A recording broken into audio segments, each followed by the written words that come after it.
All right, I love this one. Men need friction in their lives to thrive. When a man goes to bed at night feeling subtly unfulfilled, unsatisfied, thinking there's got to be more to life, he's probably agreeable, people pleasing, he takes the easy path, he's not taking risks. He's uncomfortable holding the pressure and leaning into friction, which he might have learned in childhood or maybe has learned later in life. The tricky thing is that this pattern becomes more ingrained neurologically the more we listen to it. So it's harder to break. So what's really interesting here to me is that this need for friction is the difference between men and women. I literally said to my mate the other day, "You're looking a bit thin," because he hadn't been training.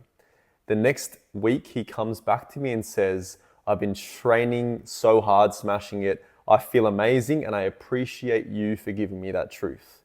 So let's look at it on this axis. Imagine that you come home and you feel the impulsion towards an activity of vice, right? It feels like there's something on your phone that's important to look at.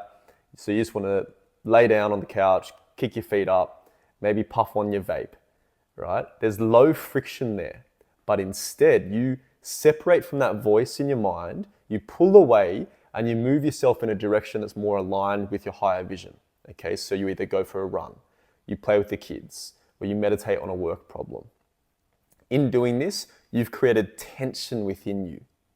For some other examples, think of an ice bath, high tension. In those moments before you jump in, there's so much friction inside of you about doing it.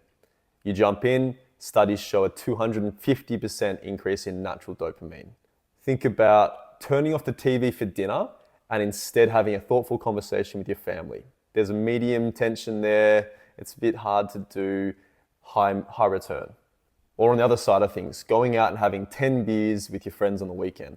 There's low tension there. There's a rubber arm. Depending on what your highest priorities are, that's a low return. In holding the pressure and leaning into the tension in your life, there's a freedom in knowing that you're going to face the adversaries in your life, which is mostly going to be your own mind, of course.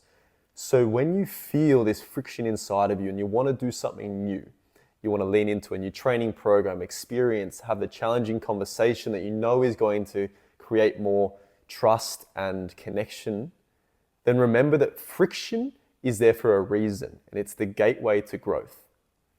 The man that can sit there and hear the excuses saying, "It's not the right time right now, do it tomorrow or next year, you're not ready for it right now, it just doesn't make sense."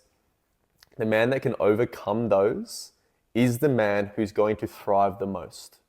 And he's going to feel the full power of his masculine drive.